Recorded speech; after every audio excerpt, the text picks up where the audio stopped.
4 چیزیں انبیاء کرام کی سنت رہی ہیں۔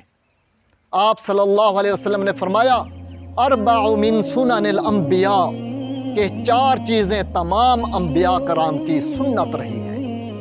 نمبر 1 نکاح، یہ تمام نبیوں کی سنت ہے۔ نمبر 2 ختنہ کرانا۔ نمبر 3 مسواک کرنا، اور نمبر 4 خوشبو لگانا۔ آج میں نکاح کی اسلام میں اہمیت بتانے جا رہا ہوں۔ میں گزارش کروں گا کہ تمام مسلمان یہ ویڈیو لازمی دیکھیں۔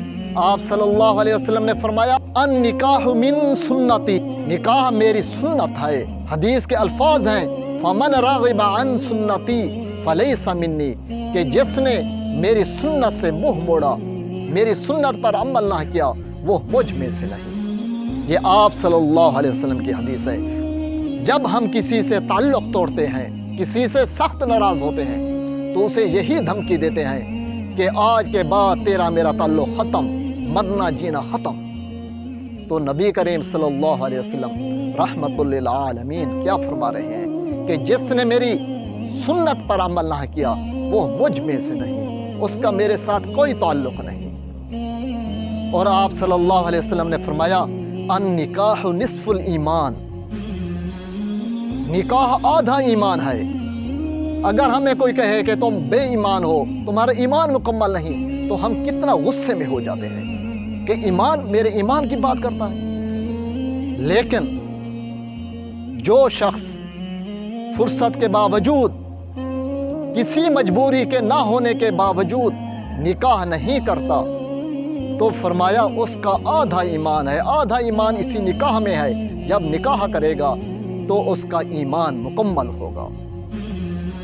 آپ صلی اللہ علیہ وسلم نے حضرت علی رضی اللہ تعالی عنہ ان سے فرمایا کہ اے علی، 3 کام کرنے میں کبھی دیر نہ کرو۔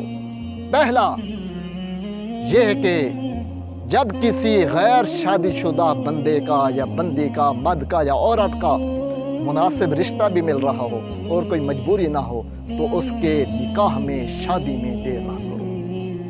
نمبر 2 جب فرض نماز کا وقت ہو جائے تو اس میں تاخیر نہ کرو۔ نمبر 3 جب انسان فوت ہو جائے تو اس کے جنازے میں اور تدفین میں دیر نہ کرو۔ قرآن مجید کی ایک سورت ہے سورۃ النساء، نساء عربی میں عورتوں کو کہتے ہیں۔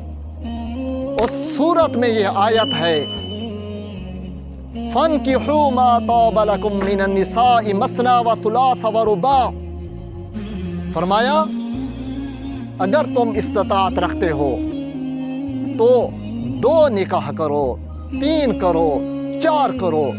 آگے شرط ہے فَإِنْ خِفْتُمْ أَلَّا تَعْدِلُوا فَوَاحِدَةً، فرمایا اگر تمہیں خدشہ ہو، تم انصاف نہیں کر پاؤ گے، تو پھر 1 نکاح کرو، لیکن کرو تو لازمی۔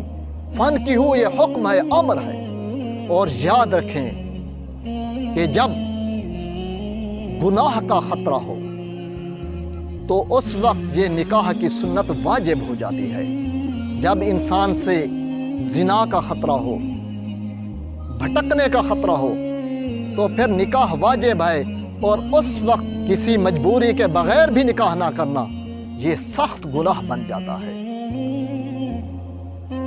اور اکثر صحابہ کرام نے 1 سے زیادہ نکاح کیے۔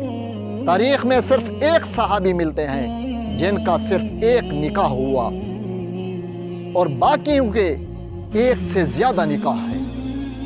وہ ہیں حضرت ابو ذر رضی اللہ تعالی عنہ، ان کی 1 بیوی تھی حضرت ام ذر رضی اللہ تعالی عنہ۔ باقی صحابہ کرام 2 یا 2 سے زیادہ بیویوں والے تھے۔ اللہ تعالی ہم سب کو نکاح کی سنت پر عمل کرنے کی توفیق عطا فرمائے، اور ہاں، نکاح کو آسان کریں۔ جب نکاح آسان ہوگا تو نکاح زیادہ ہوگا۔ جب نکاح عام ہوگا تو زنا ختم ہو جائے گا۔ جب روشنی آتی ہے تو تاریکی ختم ہو جاتی ہے۔ جب دن کا اجالا ہوتا ہے تو رات کا اندھیرا ختم ہو جاتا ہے۔ اسی طرح جب نکاح عام ہوتا ہے تو زنا کے دروازے ختم ہو جاتے ہیں۔ اگر ویڈیو پسند آئی ہو تو لائک کیجیے گا، شیئر کیجیے گا اور چینل کو سبسکرائب کرنا نہ بھولیے گا۔ بیل کے نشان کو سبسکرائب کرنے کے بعد دبا دیجیے گا تاکہ آئندہ اس طرح کی اسلامی ویڈیوز، تاریخی ویڈیوز آپ کو ملتے رہیں۔ شکریہ۔